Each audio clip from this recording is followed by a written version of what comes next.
Good afternoon, everyone. My name is Eric White. On the program committee at Bethel Duke's branch of ASALH here in Washington, D.C., and we'd like to welcome you back to our program today with Dr. Sekou Franklin, who we'll be hearing from shortly. I wanted to let everyone know that we had a very good programming year with some excellent speakers, and we hope that you will join us in 2021. And we have two speakers lined up for January and February that I just want to mention to people who are on at this time, and we'll mention it again. So we have Barbara Llewellyn, who will talk about her father, Ichabod Llewellyn. He was considered to be the pioneer of Black History Museum in Ohio. And his story is one that you would want to hear because he was one of the early pioneers and influenced by a West Indian scholar about his early history and his desire from a very young age to learn more about, why we need to preserve our history and how to tell our story. And so that would be in January, and we're going to be posting that and letting people know about that. In February, we have Dr. Allison Parker, who's going to be talking about her new book, which is called, and just let me switch screens here, The Unceasing Militant, The Life of Mary Church Terrell. And, we will hear her history. It's an in-depth history of Mary Church Terrell, who was very active and lived a very long time. Her story stretches from the 1850s to almost the 1950s in terms of her lifespan and what she did and her family roots and her impact on women's rights and civil rights. And then we'll hear about her personal life and the things that happened during her time here in DC that impacted her, that were racially motivated, that happened, that we need to be aware of. This history that's lost as time goes by, but these still stories that impact our lives and our families, and not being able to go to hospitals and receive certain types of medical treatment that we take for granted now. The things that were going on as she was going through her struggle, we'll hear some of those stories. So please join us in January and February. And, we have a lot to look forward to. Without further ado, I'm going to turn over to Dr. Jones, who is president of the Bethel Duke's branch chapter. And so she can bring greetings and kind of bring up to date on some other things that might be happening nationally. Thank you, Eric. Good afternoon, everyone, and welcome to our final program of 2020. We want to thank Dr. Sekou Franklin, who is, I believe, the outgoing president of the National Conference of Black Political Scientists, who has had a remarkable year, a colleague and dear friend of the Bethel Dukes branch. She brought a very salient and very exciting conversation pre-election. So I understand the terminology is post-mortem of the election and the national view of politics that we'll be discussing on today. Just in general, I want to welcome you to the ASALH, the Association for the Study of African American Life and History, founded in 1915 by Dr. Carter G. Woodson. Dr. Woodson, the first African American to obtain a PhD of enslaved parentage in history from Harvard University, thought it not robbery in 1915 during the race riots following the screening of Birth of a Nation that the then president, Dr. Woodrow Wilson, with a PhD, sat and celebrated as great history written in light. Thought that the scholars should come together and join with the community to celebrate the achievements and accomplishments of the African people. Since 1915, the association has grown to include the celebration of what was then Negro History Week, which has grown to Black History Month, and then also the Negro History Bulletin, envisioned by then President Mary McLeod Bethune to reach different audiences, as well as the Journal of African American History and Culture. So we've moved from our publishing in print, and we still have those going on, to a virtual platform, ASALH TV. So you can join on YouTube and you can subscribe for free and be able to view our programming of the association. We too at the Bethel Dukes branch also have an ASALH YouTube channel as well. So you can watch some of our future or past programming as well. And all the organization is broken into our local branches. So in Washington, D.C., there are actually 3 branches. The Bethel Dukes branch is one of the legacy branches of 45 plus years old, named for our visionary founder, Bethel M. Dukes, and his wife, Piccola M. Dukes. It was a bunch of married couples that started our branch. So we're continuing in the tradition of Mr. Dukes as a branch to share information, to enlighten and inform our people, as well as anyone else who's interested in humanity and justice. So thank you very much and enjoy. I think one of the things that we might want to mention, Dr. Jones, is the birthday celebration that might be available for people to see of Carter G. Woodson that just took place. So if people go to the ASALH website, there's a ASALH TV, and we invite you to go and join in. And there's a wonderful celebration that took place yesterday in our partnership with the National Parks Department that you definitely want to tune into. I'd like to introduce our LaVonda Broadneck, who is one of our members. She works at the Library of Congress, and she's going to bring introduce Dr. Franklin, and we will keep it moving. Good afternoon, everyone, and welcome again. Dr. Sekou Franklin is an associate professor in the Department of Political Science at Middle Tennessee State University. He's the author of After the Rebellion, Black Youth, Social Movement Activism, and the Post-Civil Rights Generation. He's the editor of The State of Blacks in Middle Tennessee. He's the co-author of Losing Power, African Americans and Racial Polarization in Tennessee Politics. Just to mention a couple of his special training, one example is voting rights at the Southern Coalition for Social Justice's Census and Redistricting Institute. Another example is the Geodata Boot Camp, and that was hosted by Tufts University's Voting Rights Data Institute. As you heard, he's currently the outgoing president of the National Conference of Black Political Science. He's also a member of the Tennessee Advisory Committee for the U.S. Commission on Civil Rights. He also serves on the coordinating committee of Democracy Nashville Democratic Communities. And that's just a sample of the many organizations that he serves with. Finally, as you heard, he spoke to us earlier this year. And when he spoke then, we knew we would have to have him back after the elections. Thank you so much, Dr. Franklin, for being able to join us again. Dr. Franklin?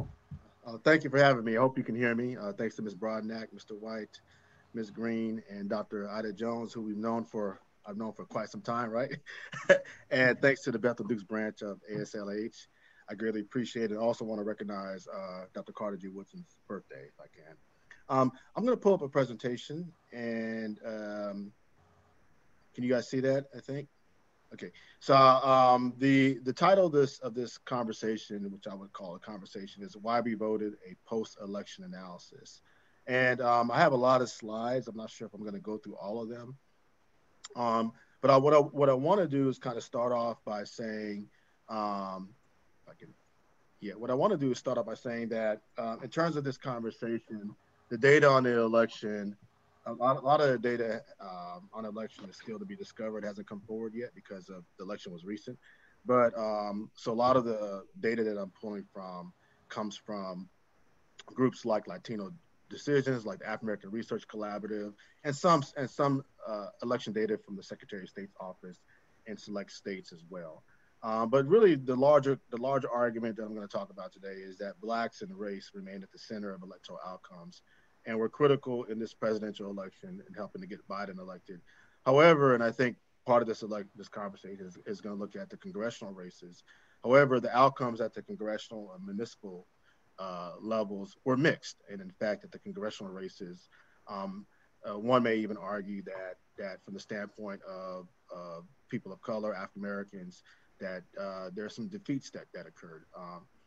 So I'm going to look at the Black vote and the impact of race. I'll say just a couple things about the Latinx, Asian, and Native American votes as well. And then I'll spend just a couple minutes looking at elections and redistricting, which is where the next fight is going to take place over the next couple of years. And then we'll look at some congressional races and then a few municipal races, particularly the impact of BLM-related protests. So I'm going to try to give a kind of a comprehensive or holistic autopsy of the November 2020 elections, including looking at this upcoming special election in Georgia, if that makes any sense. So I like to start off with just looking at where we were before the election. Where we were before the election was we were in a place in which in 2016, the election came down to 3 states. And I use this often in conversations that there are 78,000 voters in 3 states to determine the outcome of the election. I do some work on criminal justice in my own private time. And what I like to say is that election in 2016 determined the outcome of 94 U.S. attorneys, 200 plus federal judges, 3 of the 9 Supreme Court judges who will have impact on judicial decision-making for the next 2 to 3 decades. And it's shaped or basically led to the elimination of consent decrees in places like Ferguson and Baltimore that came out of the BLM protests, a child detention policy, federal civil asset forfeiture, et cetera, et cetera. So all that being stated, that the way that presidential elections occur in the United States is that several states, including slim margins in those states, can determine the impact and life-altering consequences for years to come. And that's kind of like where I start out with and where we started out with going into the November elections. Having said all that, I'm going to do something here. Having said all that, heading into the election, the Republican Party strategy, and I'm going to talk about the Democratic and Republican Party strategy. The Republican Party strategy was essentially to close the voter registration gap leading up to the election. So heading into the election, Democrats in the first part of the year had a lead in the number of registered voters in those swing states. When COVID-19 hit, grassroots organizations and Democratic Party leaning groups shut down voter registration drives because of the impact that COVID-19 had on base voters, particularly African American and Latinx voters. So what Republicans did heading into the election between June and really heading into October was it closed that gap in places like Pennsylvania and Florida. And so that was part of their strategy. Their strategy was to turn out base voters, right? Very conservative voters, white men, non-college educated white voters, by labeling Democrats as a party to defund the police and as socialists. So these were very strategically primed messaging strategies that were used in communication mediums that many progressives, Democrats, African Americans don't have access to or don't access to. Radio stations, including on Spanish language radio stations as well in places like Florida. Also, their strategy was to delegitimate mail-in or absentee voting. This began to occur early in the summer as Democrats began to shift their attention towards mail-in voting, and a litany of court cases, federal court cases in particular, began to emerge. And this is ironic because historically, Republicans probably benefited more from mail-in and absentee voting, or middle-class voters did. So their argument was to delegitimate mail-in absentee voting and to work with state lawmakers, in particular in places like Michigan, Pennsylvania, and Wisconsin, to delay the vote count in order to castigate or reframe mail-in or absentee ballots as voter suppression. So it was a form of political gaslighting that was strategic, that was designed, that was targeted in order to essentially give Trump the political stage after the election to declare that absentee ballots or mail-in voting led to voter suppression. So all this was really, for the most part, designed, and anyone doing voting rights litigation work understood this. The Democratic Party strategy was base turnout, and you can see the Divine Nine group right there was critical in this effort to shift focus on mail-in balloting. And the reason why Democrats did this was because in April, there was an election in Wisconsin in which Democrats and progressives asked for an extension of the mail-in balloting system. The Wisconsin Supreme Court turned them down. And then the US Supreme Court turned them down. And as a consequence of that, within a month of that election, about 80 people got sick. So all the voting rights litigation groups, and I work with the Lawyers Committee for Civil Rights, and I work with the Southern Poverty Law Center and a couple other groups, they began to shift their focus on mail-in balloting. And so in order to stop the possibility that people would get sick because of voting. Black women-led coalitions were critical in this effort. They fundamentally were critical in getting Kamala Harris on the ticket. And there's a journal article waiting for that for someone to write. To also cut into Trump and Pence's numbers in suburban areas and some rural areas. So the idea wasn't to win suburban voters in total, but to cut into those numbers, to win some of them back into the camp of the Democrats, to consolidate competing factions, particularly the Bernie Sanders wing and the establishment wing, particularly the wing that was more attractive to the BLM and the establishment wing. That is to consolidate those factions into some kind of temporary detente, so to speak, in order to win the election.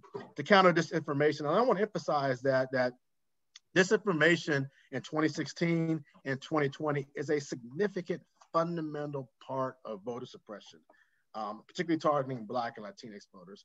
So their attempt was to counter this disinformation that was coming at African-American voters, particularly on social media, and to protect the industrial Rust Belt states that Obama won, Michigan, Wisconsin, Pennsylvania, 3 states that Trump won, and those 3 states that Trump won by 80,000 voters, which won him the entire election, and to protect those Western states of Colorado and Nevada. So that was a strategy. They knew that if those 5 states were won by Democrats, by Biden, that they would win the election, regardless of what happened in Florida, Georgia, or Arizona. And you can see some of the Democratic Party and Republican Party's messaging in the various ways that they message their voters. So, for example, Democrats were particularly targeting voters by looking at the coronavirus and saying that the coronavirus was mishandled by the Trump administration, tying their election to Obama, for example. I'm gonna take out my glasses.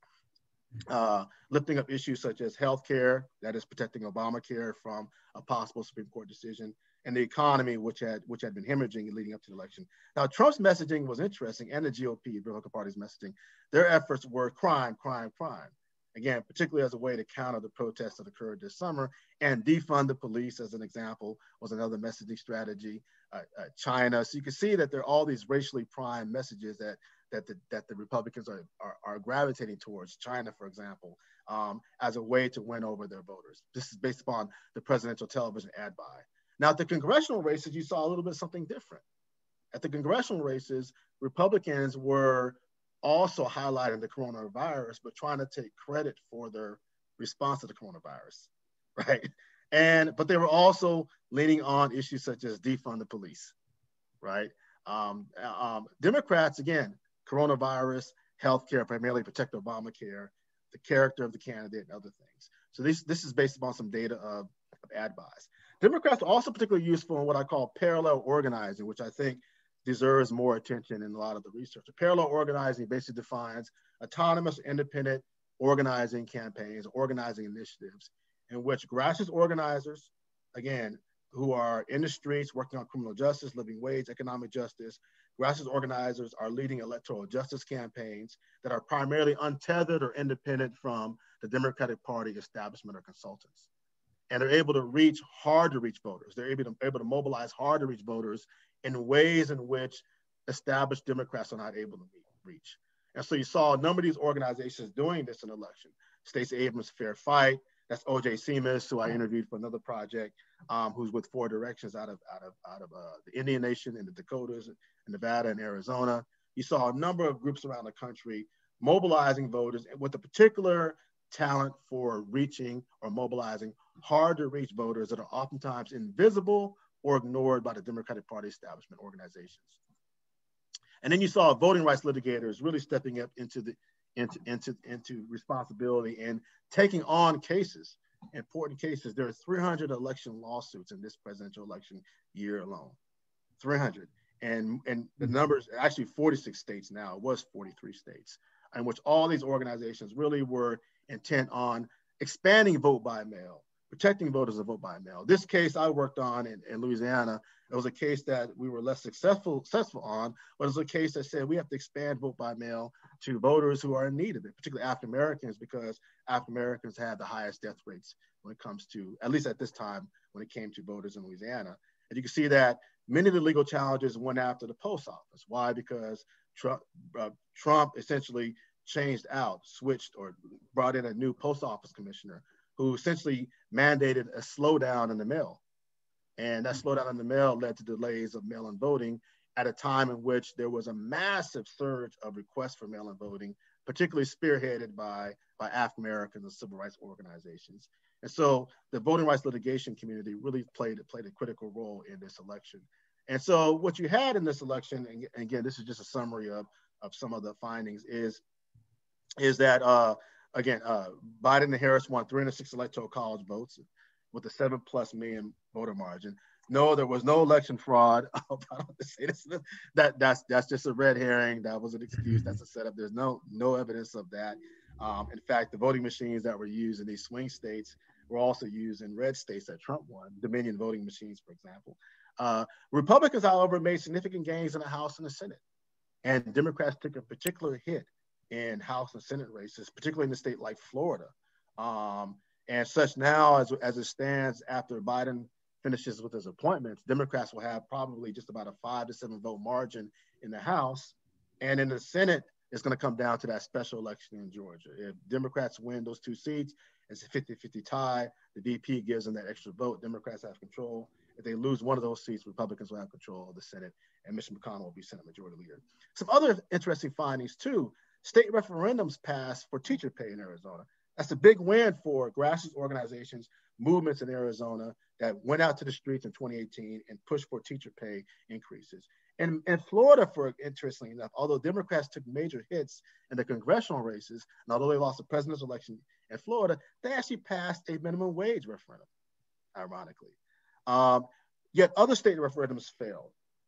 Affirmative action failed in California, and also progressive income tax failed in the state of Illinois. And then there were 50 or so criminal justice reform, and police accountability referendums and elections that actually won at the local level, from Bangor, Maine to small towns in Georgia and Texas, around so-called BLM-related grievances or BLM-related reforms. And I'll talk about that in a few minutes again. So let's just look at some of the voting trends if we can. I'm just moving my screen so I can see it. Yes. So the white vote overwhelmingly, the white vote went for Trump, as you well know, with white men being Trump's biggest backers. I think this is pretty much well known. In terms of the black vote, blacks voted about a 91% vote for Joe Biden, with black women who actually vote out in higher numbers than black men, black women being the strongest supporters of the Democratic Party coalition. Now, I want to emphasize this point. There was a lot of noise and much to do about the black male gravitation towards Trump, particularly with Lil Wayne and maybe Ice Cube and 50 Cent. Black political scientists believe that was overblown. And I've talked to people like Andre Gillespie, Ray Block, David Wilson, people who are looking at the numbers. And this is the preliminary numbers of black men. Yes, black men voted more for Trump than, say, black women, but the totality of the numbers of the black vote was basically, from their perspective, was basically inconsequential. That blacks gave Biden a 90% plus vote, which is similar to what we found in other particular areas. And then in Georgia, you find that, again, this is from the African American Research Collaborative, which does great work, great research. The previous slides are from that group as well. Biden won about 90% of the black vote in Georgia, with coronavirus, as you can see, being the top issue, along with police reform, along with jobs, along with healthcare costs. Now, I just want to make sure I point out just a tad bit, a few things about non-black voters to emphasize that the Latino vote was also influential in this election. And again, there's been some conversations on cable news about Trump's inroads in the Latino community. Latino political scientists would say that that conversation is overblown. The real story is the role that Latino voters played in getting Biden elected in those key swing states. And as you can see right here in Pennsylvania, Biden won a net contribution of 116,000 votes. In Arizona, 288,000 votes. Nevada, 89,000 votes. Georgia, 64,000 votes. So many of the, I would say, progressive-minded Latino political scientists would say that Latino voters, in addition to Black voters, were also critical to Biden's election, and that is the main story, not whether or not Trump made inroads into the Latino community. Also, just real quick, that the Native American Asian votes were critical as well. I work with a group called the Anti-Racist Electoral Action, and we interviewed some of these voters, and you can see that nearly 200,000 voters were mobilized in Pennsylvania through the Warrior Center. Native American voters through groups like Four Directions were critical in Arizona and were critical in Nevada. And I should say that for Native American voters in particular in Arizona and in Nevada and Minnesota, they faced some of the most severe extreme forms of voter suppression. So they were able to mobilize voters in those states to prove potentially influential as a key voting margin in those states. So I just wanted to lift that up. The number of Black women candidates, just some electoral tidbits, the number of electoral Black increased dramatically. It more than doubled from 2016. 130 Black women ran in the primaries for Congress in this presidential race. So we're seeing, and they're not just running in majority Black districts, but they're running in multiracial enclaves. They're running in suburban districts. They're running in overwhelmingly white districts. Now, again, not all of them are successful, but you find that there's a general trend of a dramatic upsurge increase of Black women candidates who are running at the congressional level. Now, let's look a little bit more closely at this election. Let's kind of double back. And what I try to do in this election, I try to look at what's called pivot counties. And a pivot county basically is a county that Trump won, that Obama won. So there are 206 counties that Obama won in 2012. Trump won about 175 of those counties. Trump won 206 counties that Obama won in 2012. So I was looking at how much of those counties would a Biden win back over. He won about 20 of those counties back over. Not a lot, but I mean, important enough in these tightly swing competitive states to maybe be influential. And the vote margin in those counties, he closed about a 1% gap in the vote margin. Again, it doesn't seem like a lot to many people in the audience, but a 1% gap in a state like Pennsylvania and Michigan and Wisconsin can be extraordinarily important in winning that election. Now, where we find maybe from the standpoint of, from the Democratic Party standpoint or from progressive standpoint, and I'm not using those words interchangeably, but I want to make sure I point that out, is the congressional races. That where Democrats really were hurt in this election was a cumulative voting pattern in the congressional districts and the industrial Rust Belt. And this is based upon data that I put together, looking at election data from Daily Kos. And so we can see that in Wisconsin, Republicans made significant gains in all of the congressional districts, right? So let me kind of emphasize this point.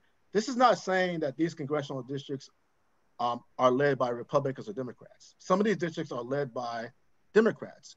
Yet Republicans made gains in those districts anyway with Republican voters. So we find that in Michigan, all but one of the districts, we find that Republicans made inroads and gains. Again, even including in some districts that are led by Democrats. Ohio being the same thing. So we find that the industrial Rust Belt, right, is still leaning possibly towards a more conservative lens, even in districts that Democrats control, and that Biden probably was a more ideal candidate to run in the industrial Rust Belt than other candidates. But let's check this out. Look at the Sun Belt. That is the Deep South and also the Southwest Sun Belt. We find that even in Republican districts, Republican-controlled districts, in both Democrat and Republican-controlled districts, we find that Democrats are gaining votes in those districts. So in all the congressional races in Georgia, you can see that Democrats had a gain in many of those districts. And then look at Arizona, and all those congressional seats, Republicans only gained an advantage in one of those seats. So you find again that, and we're seeing a major interesting pattern here, a shift here, that, you know, for 50 years ago, you know, the Democratic Party base was the industrial Rust Belt. Kennedy was able to make inroads in there. We're finding that some of that has changed in the last decade and a half or so. In Georgia, we have a special election. We have ASALH running against Purdue, and we have Warnock also running, and a special election for Warnock. That election that he's running in is only to fill out the remainder of the term. There will be a new election in 2020. But if you look at those counties, of the 156 counties where Blacks make up at least 35% of the population, we find that Biden won about 55%, ASALH won 53%. Warnock ran in the special election with like 10 candidates, so that's a little different there. The average percentage of registered voters in those counties was about 70%. So what Democrats are going to try to do, what they're trying to do is, in those counties, is increase the number of registered voters, but also to increase the vote in those counties. And their argument is that if they can make those increases, then they could perhaps win this special election. And the odds are somewhat stacked against them. I mean, in other words, it favors the Republican Party in terms of the advantage. But if they can do this through the work that Stacey Abrams and New Georgia Southern Project and other groups are doing, they could potentially be influential in this election. Now, what are some other electoral tidbits? Some other electoral tidbits are this, that folks, what has been underplayed and undervalued is the role that racism played in this election, right? Racism was front and center. And we're not just talking about dog whistling or implicit bias, quote unquote. We're talking about explicit forms of racism. We found that Laura Underwood, for example, was sent a mailer that, which on the surface it says for sale, but most people looked at it, interpreted it as meaning for sale as a slave, right? We saw that Representative Johanna Haynes out of Connecticut, who's in the majority white district, she was Zoom bombed with racial slurs, including a phrase that said, "Go pick cotton, leave and go pick cotton." Janine Lake, who I interviewed as part of another project I'm working on, faced extraordinary amounts of racism, including gunshots fired outside of her campaign office that I think law enforcement basically said was a pellet gun or whatever, but still. So we found over and over again in many examples, this is just a sample of incidences of racism playing a critical role. And I want to return back to Florida because yes, Trump won Florida and Republicans made significant gains in the congressional races. But I want to emphasize this point. In 2018, criminal justice advocates won a major amendment called Amendment 4 that restored the vote for 1.4 million formerly incarcerated persons. What the Republican controlled legislature did afterwards was to pass a law saying that you can only vote if you paid off your fines, fees, and legal obligations. So what this effectively did was disenfranchise 1.4 million people who had essentially got enfranchised. And the estimation was that had that not happened, 750,000 formerly incarcerated persons would have voted in this election who were excluded. So although Florida was voted for by Trump, and although there was a lot of post-election autopsy about the Latino vote in Florida and what went wrong in Florida, one has to remember that the appellate court came down with that ruling on September 10th. And it was the worst court ruling. You can't even understand it. That effectively disenfranchised 750,000 formerly incarcerated persons who won that right to get franchised by 60% of the vote. And that occurred 2 or 3 months before the election at a time in which many of those voters were becoming registered, people becoming registered voters. And that was specifically attacking against Black voters. And if that had not happened, a very good chance that Florida is won by Democrats and some of those congressional seats go the other way. So what I want to do is kind of identify next 4 categories of Democratic candidates, some of whom were successful in this election, with the idea that what we're seeing is a different set of trends taking place in the congressional races that's going to force, I think, those of us who do elections to analyze elections differently. And right now, I think there are 45 or so Democrats, Black Democrats in office. I think maybe 1 Republican was elected out of Utah. But in terms of those that were successful or competitive, I've broken them down into 4 different categories. One group is the Justice Democrats. These are candidates that are backed by Alexandria Ocasio-Cortez and Bernie Sanders and groups like DSA, Democratic Socialists of America, and Working Families Party, and they're competing. And they're challenging incumbent candidates. Cori Bush challenged a long-term incumbent out of St. Louis, Bill Lacey, and won that election. And In some cases, they lose. Morgan Harper lost against Joyce Beatty out of Ohio. Jamal Bowman beat a long-term incumbent, Elliot Engel, out of New York. But you find that these candidates are fairly successful in non-Southern states, particularly urban and quasi-growing suburban communities that have a progressive constituency, particularly in the North and in the Northeast. But they're here to stay, and the Justice Democrats are going to be competing in these particular districts. You find another group that I would call the Black suburban politicians. And this is an interesting category because you find that Black candidates are winning in congressional districts that have suburban communities that are becoming more diverse. And this is one of the more interesting fast conversations is that when you look on TV, you find that they talk about suburban versus urban communities. Well, suburban communities are becoming more diverse. They're changing in many respects. Ironically, or interestingly, some of the highest poverty growth rates in the country for the last decade have been in suburban communities, in part because of gentrification and displacement in the urban core. And so you find some districts that may be majority white, but have a new trend of growth and diversity. You find some districts or some counties in Georgia, for example, that were overwhelmingly majority white 20 years ago, and now are slightly either majority Black or Blacks make up the most influential plurality of that district. And so Blacks are arriving in these communities, Latinx voters are arriving in these communities. In these communities, these group voters are forming coalitions with moderate and liberal whites. So Lucy McBath in the center, you may be familiar with her son, Jordan Davis, who was killed in Florida, in another state. She won in Newt Gingrich's old district twice. She won in 2018 and 2020. Laura Underwood is in a district that has under 10% of the population. She barely squeaked out a victory in 2020. She was elected initially in 2018, the western suburbs of Chicago. Joe Negussi is in a district that is overwhelmingly white in Colorado. We're not talking about Denver.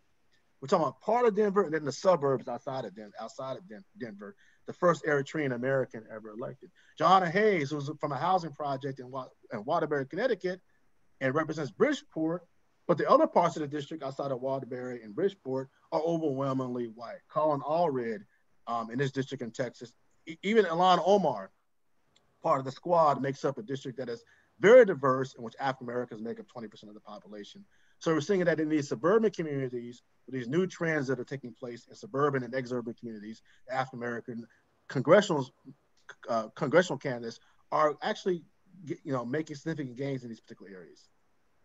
We see these multiracial districts, for example, Ayanna Pressley out of Boston. We see Stephen Horsford out of Nevada, places where African Americans don't make up a majority, places in which African Americans may make up 20% to 30% of the population, but you have Latino voters, you have other non-white voters, and you have some progressive whites who are they're able to form a coalition in these districts. So these candidates are winning in 2018, and these candidates were elected in 2020 in these districts that many voters have written them off. I've been looking at, in particular, these non-cosmopolitan districts, places like Mississippi, where Mike Espy ran his race, Jamie Harrison in South Carolina, Joyce Elliott in Arkansas, who ran and lost, and Booker ran and lost in Kentucky. And these are very good candidates. They're just as good as Ayanna Pressley. They're just as good as Alexandria Ocasio-Cortez, but they're running in non-majority Black districts, right, or states, that do not have even a majority non-white population. They're running in states that have long-term conservative power bases in which racism in these campaigns is real. Racially primed messages are real. And progressives, particularly progressives outside of the South, don't quite understand what's going on in these particular states. I mean, if you look at Joyce Elliott in Arkansas on the bottom left-hand screen, who lost the race and would have been the first Black congressional person elected in Arkansas, she's as good as any candidate across the country. She's as good as AOC. She's as good as Ayanna Pressley. She's just running in an unfavorable context that progressives, Justice Democrats, Biden, Harris, BLM, they haven't figured out yet. They haven't figured out that puzzle yet. And then what also happened in this election was the state legislative races, and Democrats have uphill battle because, as you can see by this graph right here, and those states that are in dark, Republicans won those states. And so when it comes to congressional districts, when it comes to congressional districts, those districts are drawn in most states by state legislatures. So in these states, the state legislatures are controlled by Republicans. And that means that this next round of redistricting that will take place between 2021 and 2022, Republicans are going to control those particular seats, right? So if you think about Texas and Allred, they're probably going to go after his seat. If you think about Georgia and Lucy McBath, they're probably going to go after her seat. Oh, so we got to, you're not going to have much time to get to the post office. I think we have a background noise. What do you mean you won't have much time to get to the post office? Yeah. Eric, can you please mute your microphone? Thank you. Yeah. Sorry. Yeah. Thank you. Thank you. And so I won't dwell too much into this, but I will say that the next round of fights is going to be over this redistricting, and Republicans are going to have a decided advantage. And redistricting fights are going to shape at least $600 billion worth of funding from 16 federal programs, maybe as much as over $1 trillion of funding. And so this is going to be a major uphill battle heading into the next round of redistricting that will take place after the census is released next year in 2021. And I won't go too much into that, but I'll just move on to really the last kind of electoral tidbit, which is the BLM-related protests. As you can see that there were thousands of protests taking place this summer after George Floyd and Breonna Taylor were killed. And as a response to that, a number of local jurisdictions put referendums on the ballot, and a number of candidates ran in races, all aligned with so-called the Black Lives Matter movement. And we saw major successes around the country. We saw oversight boards being established or being revitalized in places like Philadelphia, Columbus, Pittsburgh, San Francisco. We also saw more responsible funding from the standpoint of BLM around policing initiatives. And we also saw even a facial recognition ban in place in Portland, Maine, that is, in Portland, Maine. That was actually backed by the Democratic Socialists of America chapter there. So you saw some significant victories in there. In Madison, Wisconsin, again, looking at school funding and police officers. So we saw 50 plus reforms that were adopted or elections that were won that were in line with the so-called Black Lives Matter movement. So my last slide really is just to emphasize that what this election showed was a couple of trends. Number one is that for Black folks, the relevance and salience of voter suppression is real. I mean, it is so real. It's a fundamental, it's constitutive part of the American election process. And it will continue to be here, especially with the rollback of voting rights as a consequence of recent court decisions, such as the Shelby v. Holder case in 2013. The Latino vote and the Native American votes are important. Black voters in this case, in this election, were mobilized by the candidate at the top of the ticket. And I really think that the work that Black women activist groups played in getting Kamala Harris on the ticket was influential in motivating many voter mobilization organizations that were critical in turning out hard to reach voters. Black candidates that are extraordinarily qualified are having difficulty winning in racially charged Southern states that I think progressive groups, social justice folks, the AOC, Justice Democrat wing, have to get a better handle on. Race is still important, particularly whites are able to mobilize around white racism, around racial resentment in homogenous white districts, and heading into the redistricting battle in the next couple of years, Republicans have an advantage in that particular case. So I'll stop right there. Thank you for having me. I appreciate it. Thank you, Dr. Franklin. I really want to be in your class. That's ultimately who I want to be one day, because I know it's so much to really bring and kind of boil down, but to do the national analysis really contextualizes things. So if anyone has any questions, they can place them in the chat, but I would like to start off the conversation with looking at the idea of the situation with Florida and the convicts that are the formerly imprisoned persons who were restored their rights, having them taken away. Did you hear about the lawsuit about that being called a poll tax? Because to then, and I think there was one, I think was it the guy out of New York who was raising money to pay off their bills so they could vote. I forget his name now. So the idea of using these kinds of extra legal methods to frustrate individuals who are already somewhat fearful or distrustful of the system, how do we seem to chip away at that, would you say? It's going to be an uphill battle. I mean, I think right now, legally, we have to, what legally we have to find constitutional windows to challenge that, if that makes any sense. Because I mean, I do a lot of work with criminal justice stuff, and I follow the Florida case closely because I actually know some of the voting rights attorneys who litigated the case, who did an excellent job. But when it comes to legal fines and fees, Bloomberg came in with $20 or $30 million, but that only chipped away at maybe 80,000 of those 1.4 million dollars, because one person could have fines and fees that could amount to, $50,000 one person. When you think about if you're in prison and you got a child support and electricity bill and restitution, all that has to be paid by that one person. And Florida was one of the most egregious states because Florida did not have a central database for collating fines and fees. So literally there are a lot of folks at fines and fees who didn't even know how much they owed.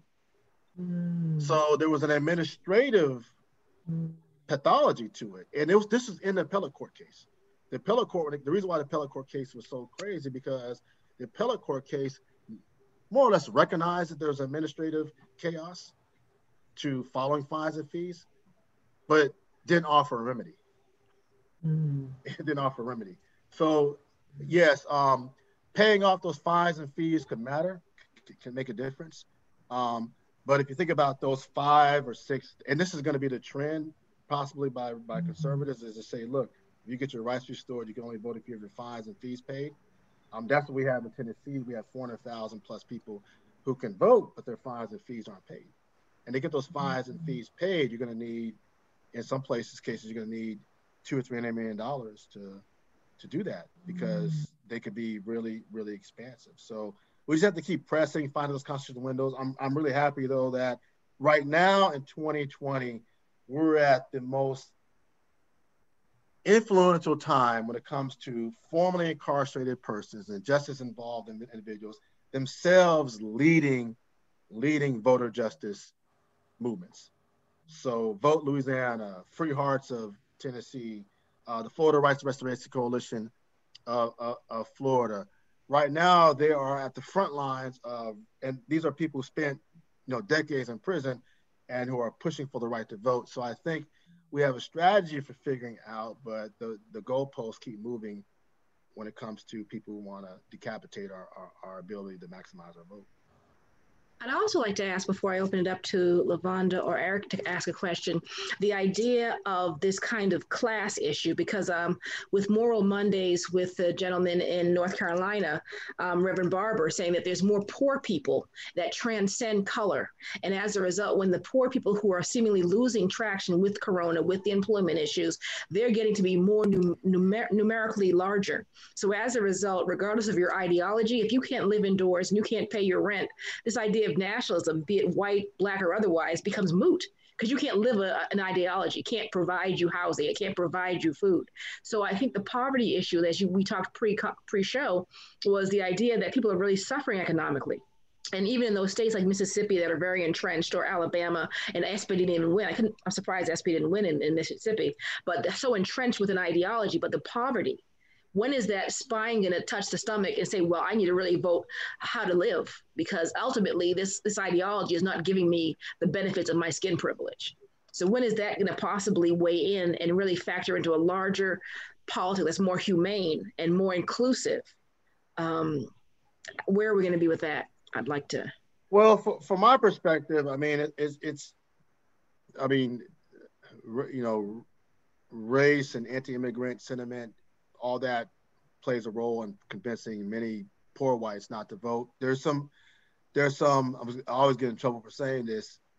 There's some trends that have taken place in the last couple of decades that Democrats should have been better at addressing, like deindustrialization, like the flight of textile industries in North Carolina or in places like that. I think that black activists and civil rights groups were critical of, the first group that was critical of. And it was kind of pushed underneath the rug in the early 1990s that people like Trump have been able to come in and say, look, you're losing your jobs because of X, Y, and Z.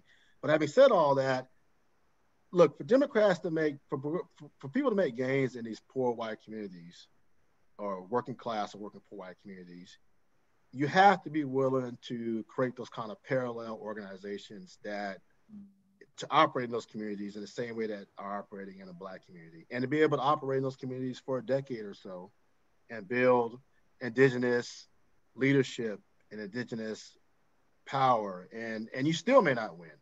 You still may not win. And I think SNCC, in the 1960s, Student Nonviolent Coordinating Committee, had the idea. So did the SDS's ERAP program, which was to create the White Folks Project, where you can recruit whites to go mobilize in those communities around so-called a political community consciousness.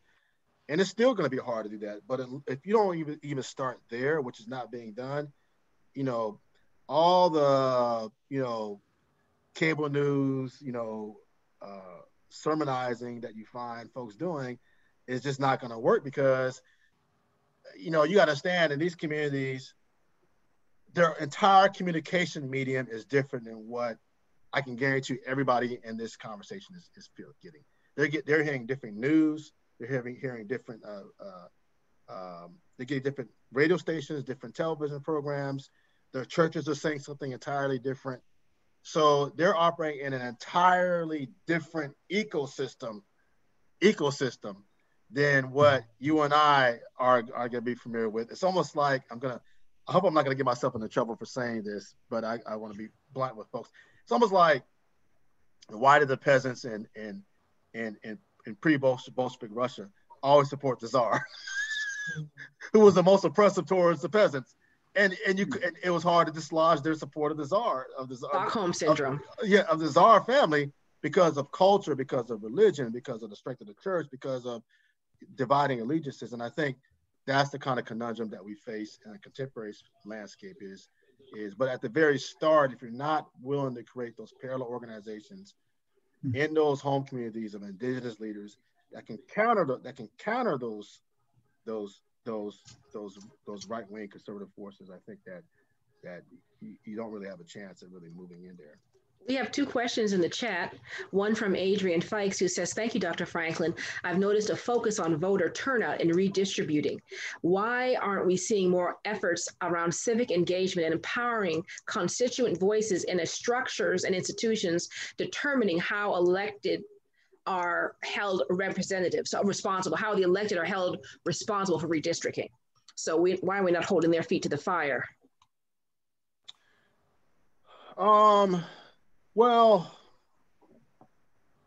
I guess it depends upon the context of what you're talking about, so to speak. If you're talking about civic engagement infrastructures in between elections, I agree with the questioner that we need to do a better job at having those civic engagement infrastructures rather than just activating voters around the get out the vote strategy. And part of that reason for that, of course, is because elections are zero sum, and the flood of money and resources that come into communities and elections typically come in around election time, and in between elections, you don't necessarily see all of that. So that's my reasoning. But when it comes to redistricting, I will say, as an alternative kind of story, that there's actually a pretty good infrastructure in place around redistricting. There's Southern Echo, for example, that's been around since 1990, that's doing the best work on redistricting, what's called community-based redistricting. The Southern Coalition for Social Justice brought dozens of activists together in 2010 around redistricting, and they brought 4 tiers of activists. They brought social scientists, they brought cartographers, they brought community activists, including former gang members, ironically, and they brought litigation attorneys for a cross-sector coalitional training. I was actually at that meeting in 2010, a series of meetings in 2010 around that. The Lawyers Committee for Civil Rights and Southern Coalition for Social Justice both have community and participatory-led redistricting efforts. So you have that taking place, but I think what the questionnaire probably is also hinting at that we haven't really got into is that the other side that has so much resources, so much money, they control the time clock. I mean, in the legislatures, those legislatures, they control the time clock in which redistricting plans are going to be either heard, reviewed, dropped, or once you're going to have hearings, that the amount of infrastructure that we have is being overshadowed, outweighed by the amount of infrastructure that they have and the resources they have and how much they have an ability to rig the game. And so that's basically what you're seeing as a potential outcome. On the redistricting side, I will say this: even given all that I stated, my conversations with, I promise you, with Black elected officials, they literally do not understand the chessboard of redistricting. They may understand what happens at the final stage, right? When a redistricting plan is drawn and voted on. That's the fourth quarter. But the entire chess game, the entire ball game, that's where they struggle really getting a grasp on.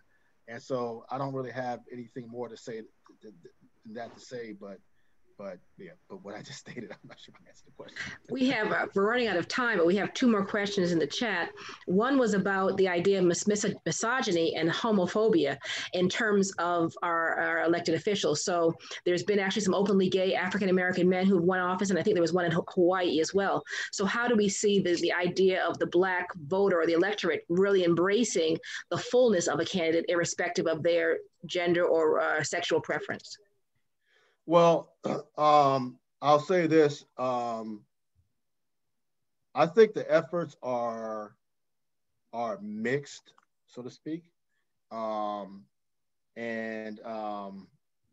do think that compared to, say, 10 years ago or 20 years ago, that we do see a more successful trend of LGBTQ activists who are running for office, and some of them are even winning.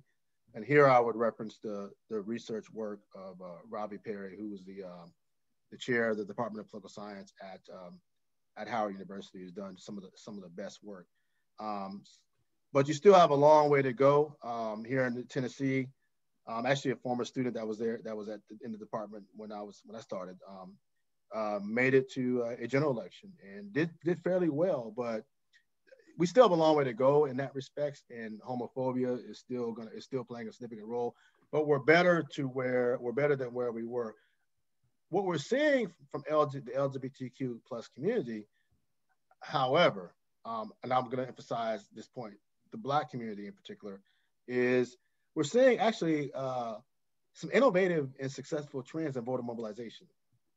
And we have groups like SOM, Southerners on New Ground, which is doing outstanding, great work on voter mobilization, on referendum campaigns in the South, by the way, mostly in the South, and in parts of the South where 20 years ago, Black progressives were being decapitated. And they're doing great work in Georgia. They're doing great work in Tennessee.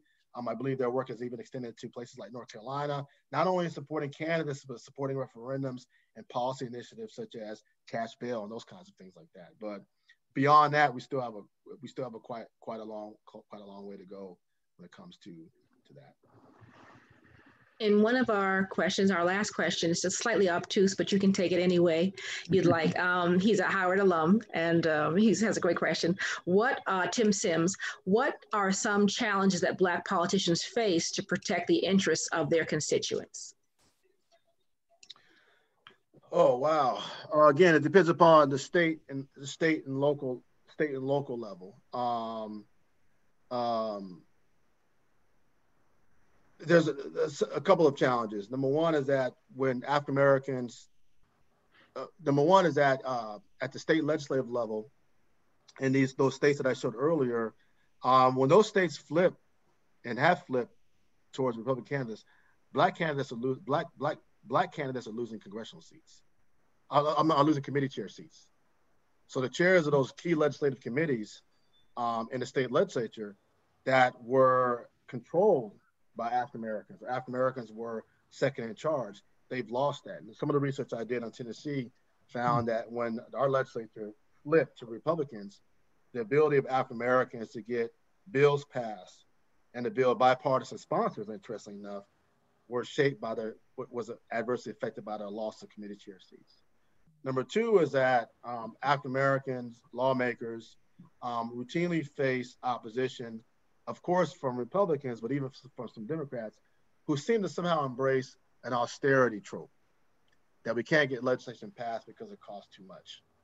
right? So African-American lawmakers at the congressional level, at the federal level, have pushed for 20 years for a budget, what's called the CBC budget, that would expand funding for anti-poverty programs, infrastructure programs, and they routinely face opposition because of so-called an austerity or balanced budget trope that oftentimes seems to somehow emerge when African Americans are pushing these issues.